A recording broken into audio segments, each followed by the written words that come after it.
성도 여러분 안녕하십니까? 오늘은 시가서 9번째 시간이 되겠고요. 오늘은 전도서에 대해서 정리를 해보려고 합니다.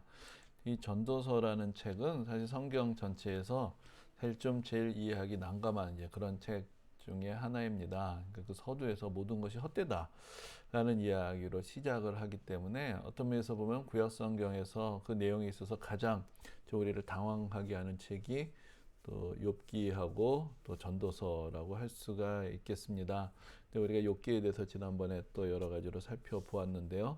욥기에서도 어떻게 생각하면 하나의 어떤 인생의 공식이 깨어지는 것이죠. 하나님을 경외하면은 뭔가 이 삶이 다 잘 풀리고 형통한다라는 것이 이제 우리가 가지고 있는 신앙의 단순한 공식이라고 할 수 있는데, 그것이 깨어지는 그 상황을 보여주면서 우리에게 있어서 이 인생과 신앙의 더 깊은 차원을 보여주고 있습니다. 전도서는 어떤 면에서 사실은 별로 길지 않은 책이고 12장밖에 되지 않는 책이지만 전도서에서도 그 공식이 깨어지는 그런 지점을 보여줍니다. 하지만 그러면서 어떤 면에서 보면 전도서는 또 매우 좀 문학적인 그런 작품이라고 할 수 있는데, 다시 말하자면은 전도서에 있는 내용을 그렇게 문자 그대로 율법서처럼 받아들여서는 안 된다는 것이죠. 이게 어떻게 생각하면 일종의 그런 하나의 그 은유적인 비유적인 표현이라고 할 수도 있고, 그래서 오히려 반대되는 상황을 우리에게 보여주어서 우리로 하여금 교훈을 주는 이제 그러한 그 양식이라고 할 수가 있습니다. 그래서 일종의 지혜 문학에 속하고, 그래서 잠언하고 여러 가지로 통하는 면이 있지만 잠언이 조금 더 직설적으로 우리에게 지혜가 무엇인가를 가르쳐 준다면은 전도서는 오히려 좀 우회해서 또 우리로 하여금 한 번 더 생각할 수 있도록 해주면서 우리에게 진정한 삶의 지혜가 무엇인가, 신앙의 근본이 무엇인가, 이제 그것을 우리에게 가르쳐 주고 있습니다. 그래서 이제 전도서는 그 첫 서두에서 그 다윗의 아들 예루살렘의 왕 전도자가 이 모든 이야기를 한다라고 하면서 이것이 이제 솔로몬의 글이라는 것을 밝혀주고 있습니다.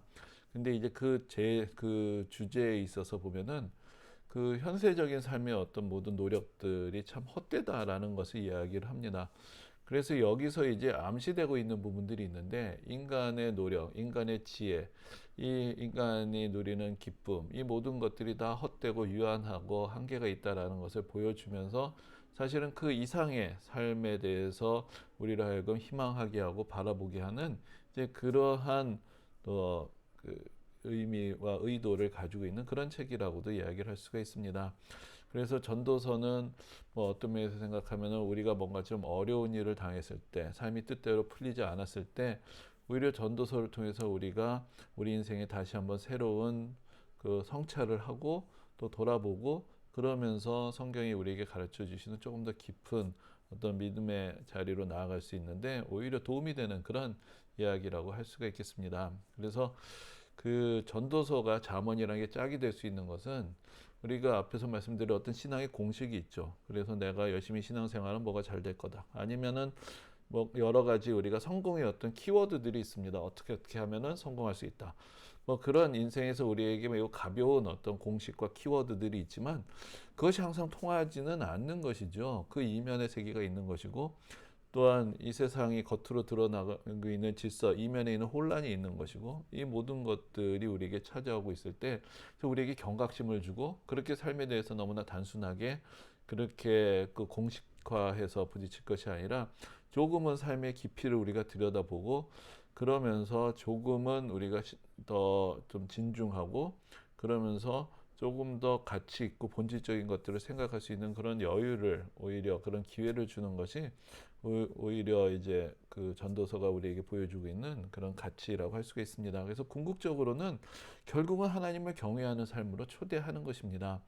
그래서 우리가 신앙에 대해서 그냥 우리가 흔히 그런 얘기를 하죠. 막 신앙생활 좀 하고 나면 뭘 다 아는 것 같아요. 뭐가 안 풀리면 너 기도 안 해서 그래. 뭐 하면은 네가 그렇게 너 믿음이 너무 부족해서 그래. 뭔가 이렇게 말을 쉽게 하고 사람을 재단하다가 갑자기 자기 삶에 어려움이 펼치게 되면 하나님 안 계신 것 같고 내 신앙도 무너지는 그런 단순한 삶에서 넘어가서 삶의 여러 가지 풍파를 알고 내 뜻대로 되지 않는 부분들도 있고, 우리가 신앙이라고 생각하고 신앙적인 가치라고 생각하고 내가 추구하던 것들이 전부가 아니라는 그런 겸손함 통해서 더 깊은 믿음의 자리로 인도해주는 그런 책이라고 할 수가 있습니다.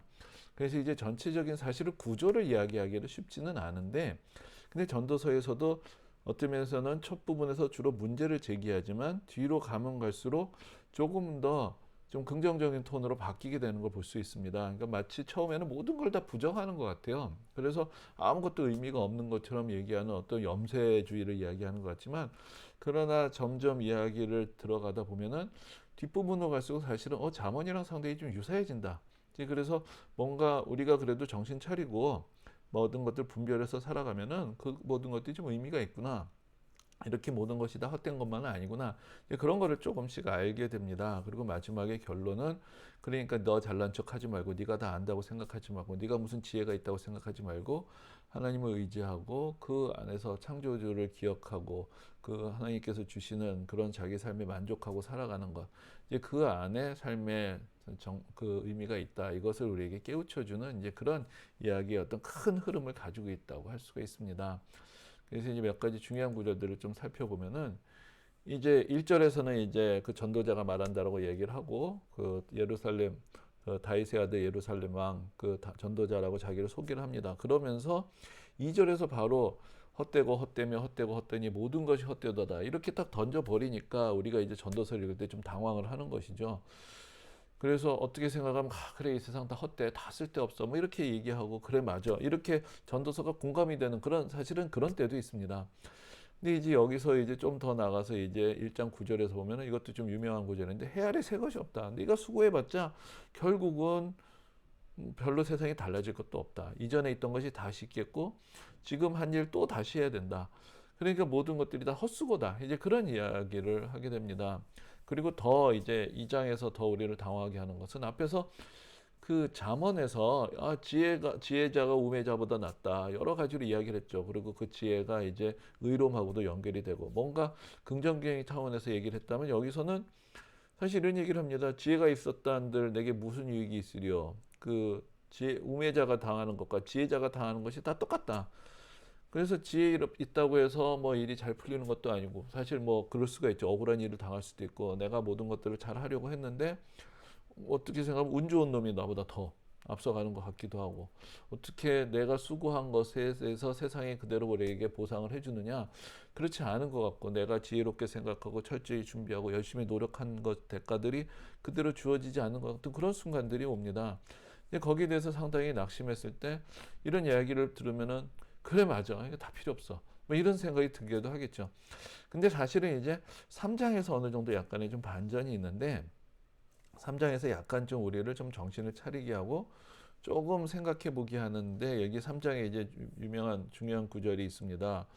모든 것이 다 때가 있다라는 것입니다. 그러니까 때가 있다라는 것은, 모든 것이 여기서는 이제 때가 있으니까 때에 맞춰서 잘해라라는 의미도 있겠지만은, 우리 삶에 벌어지는 모든 것들이 다 의미가 있다, 이제 그런 차원의 생각으로 넘어가게 되는 것입니다. 그래서 날 때가 있고 죽을 때가 있고, 심을 때가 있고 심을 것을 뽑을 때가 있고, 죽일 때가 있고 치료할 때가 있고, 헐 때가 있고 세울 때가 있고, 울 때가 있고 웃을 때가 있고, 슬퍼할 때가 있고 춤출 때가 있다.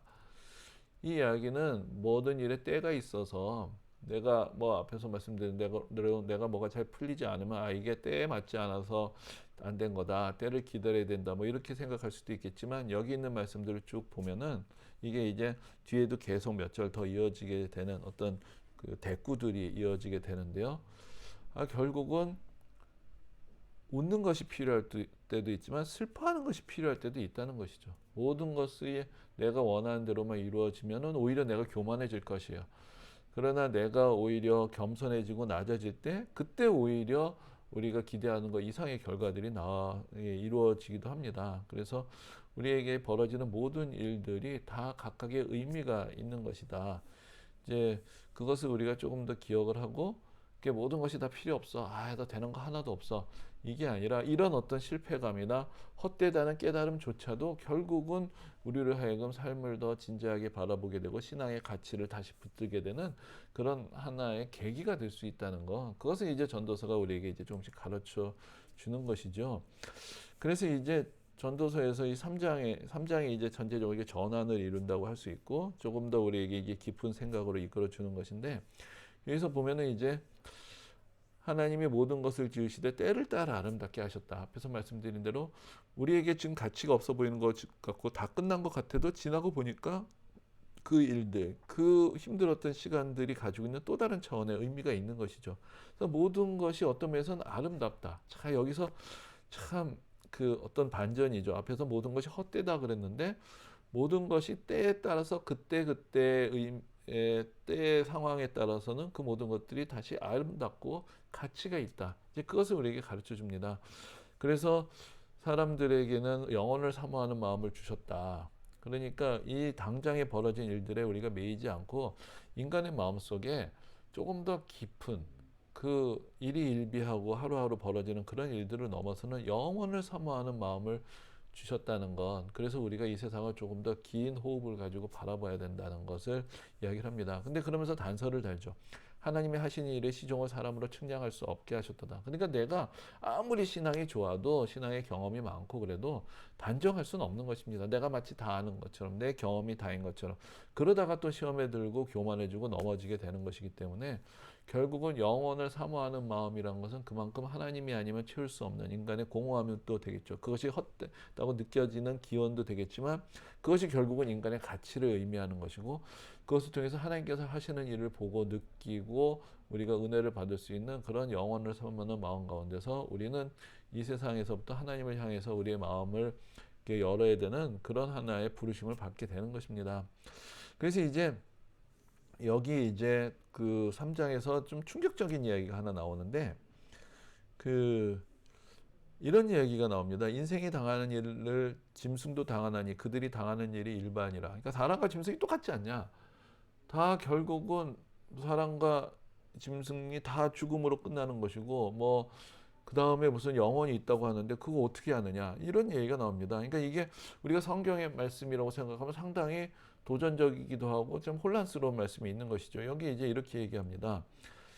그 다 동일한 호흡이 있어서 짐승이 죽음같이 사람도 죽으니 사람이 짐승보다 뛰어남이 없으면 모든 것이 헛됨이로다. 다 흙으로 말미암았으므로 다 흙으로 돌아가나니 다 한 곳으로 가거니와 인생들의 혼은 위로 올라가고 짐승의 혼은 아래 곧 땅으로 내려가는 줄을 누가 알랴. 야, 여기서 아니 인간에게는 영혼이 있다. 앞에서도 이제 영혼을 사모하는 마음을 주셨다. 인간은 다르다라고 이야기를 했지만 여기서 사실 다시 한번 흔드는 것이죠. 사실 인간이나 동물이나 더 죽으면 끝나는 거 아니냐. 누가 아느냐. 그런데 여기서 이제 누가 알냐라는 말은 우리에게 있어서 매우 어떤 면에서 보면은 아주 중요한 하나의 어떤 그 도전을 주는 것인데 우리는 모른다는 것이요. 우리는 몰라요. 그런데 우리가 모르는 것인데 이것은 이제 그래서 두 가지 방향의 다른 그 이야기를 합니다. 하나는 그렇기 때문에 지금 우리 삶의 현실적으로 우리가 찾아야 되는 지혜를 이야기하는 것이죠. 그러니까 이것은 너무 그렇게 거창한 얘기를 하고 뭐 대단한 비전을 이야기하지 말고 지금 당장 우리의 미래는 알 수 없는 것이고 당장 내가 할 수 있는 일들 그것의 가치를 보아야 된다. 그것이 이미 사실 하나님께서 나에게 주신 것이다. 그런 이야기로 하나가 나아갑니다. 그래서 그의 몫이다. 몫이라는 얘기가 나오는데 이 세상에서 내가 많은 걸 꿈꾸고 대단한 걸 성취하려고 하지 말고 나에게 주시는 그 작은 것에 만족하는 삶이 필요하다. 그러니까 우리에게 요즘에 유행하는 소확행이라는 것이 이제 전도서의 중요한 주제 중에 하나인 것이죠. 알 수 없다.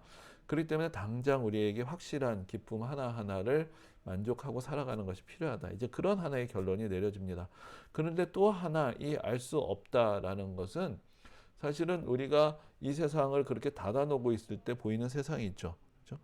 그것을 우리가 경험하고 있습니다. 그런데 앞에서 얘기한 대로 근데 그 너머의 세상이 있다면 이 세상은 또 달리 보일 수 있다라는 사실 그 하나의 암시가 이 안에 같이 들어 있습니다. 그래서 이제 이런 이야기를 합니다. 초상집에 가는 것이 잔치집에 가는 것보다 낫다. 자, 우리 인생의 끝이 있어요. 우리 인생의 끝이 있습니다. 모든 삶이 죽음을 향해서 갑니다. 그렇죠? 그것을 내가 생각하는 사람이 지혜 있는 사람이에요. 그때 우리가 이 세상의 유한한 삶의 의미들을 더 소중하게 생각할 수도 있고 그러면서 내가 이렇게 헛되게 이 세상을 보내지도 않을 수 있는 그런 지혜를 얻게 되죠. 그래서 이제 그 청년의 때에 너의 창조주를 기억하라는 그런 부르심으로 넘어갑니다. 그래서 이제 여기서 보면은 내가 젊었을 때 나 잘났다고 생각하지 말고 이 세상에 내가 아는 것이 다라고 생각하지 말고 하나님이 계시고 그 위에 있는 하나님 나라가 있다는 거. 그것에서 우리로 하여금 조금 더 깊이 있게 생각을 하도록 그렇게 초대를 합니다.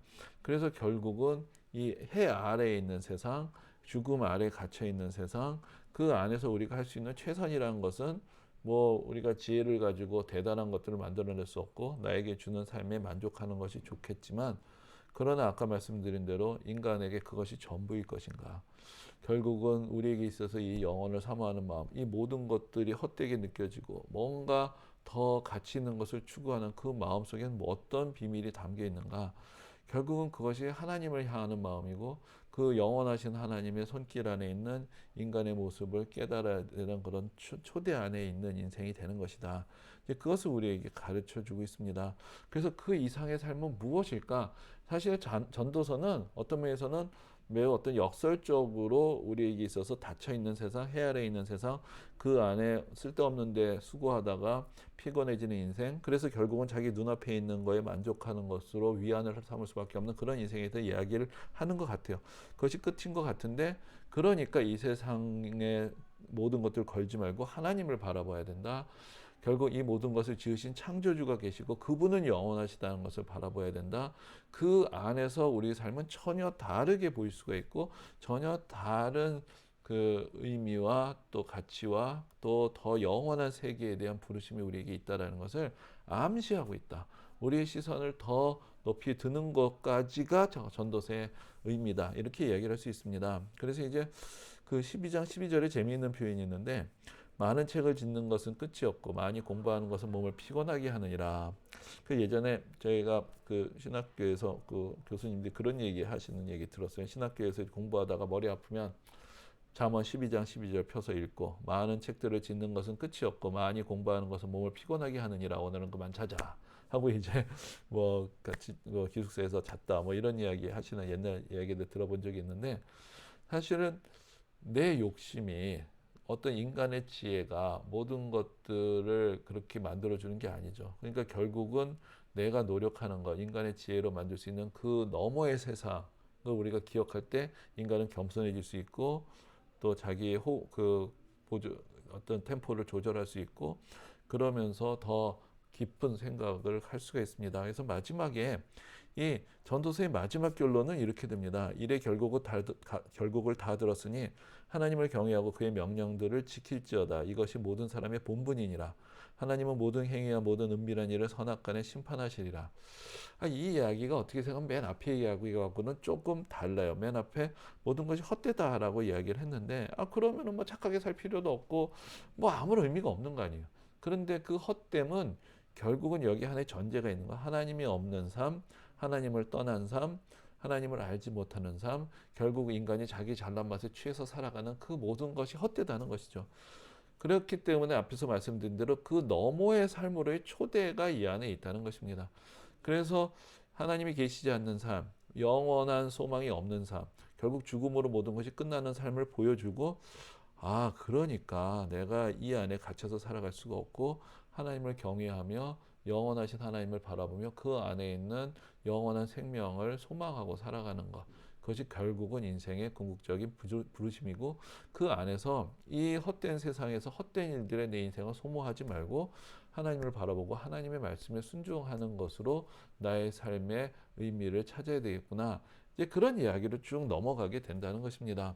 그런 면에서 이제 어떤 면에서 보면 반전이라고도 할 수 있고 역설적인 그 표현이라고도 할 수 있고, 그런 차원에서 이제 문학적인 이야기라고도 할 수가 있겠죠. 그 앞에서 이야기했던 모든 것을 우리가 그래서 밑줄 치면서 문자 그대로 받아들일 것이 아니라, 우리가 앞에서 말씀드린 대로 삶에 어떤 우리가 유혹이 있을 때, 여러 가지로 넘어졌을 때, 고난이 있을 때 우리가 단순하게 생각했던 모든 것들이 다 뒤집혀지는 경험들이 있습니다. 근데 전도서는 그때 이제 우리가 딛고 올라갈 수 있는 그런 디딤돌과 같은 것이죠. 너무 아름답고 이상적인 어떤 신앙의 원리들은 우리에게 매우 멀리 보입니다. 그러나 그럴 때 전도서는 우리에게 디딤돌이 되어주면서 다시 정신이 들게 하고, 이 모든 이 헛됨 또 좌절감이 전부가 아니라는 것, 그 너머의 세계가 있다는 그런 은혜의 빛을 사실 우리에게 다시 비춰줄 수 있는 그런 책이라고 할 수가 있습니다. 그래서 전도서는 또 전도서대로의 어떤 귀한 가치가 있는 말씀으로 또 오늘 우리에게 주시는 은혜, 또 특별히 오늘 우리 시대에 어떤 거대한 어떤 비전이 아니라 현실의 여러 가지 매우 실제적인 사고를 중시하고 있는 우리 그런 시대를 지금 맞이하고 있는데, 그때 우리가 어떻게 그 가운데서도 하나님의 은혜를 찾아갈 수 있는가에 있어서 우리에게 또 좋은 도전이 되는 책이라고 할 수 있겠습니다. 오늘도 함께 해주셔서 감사합니다.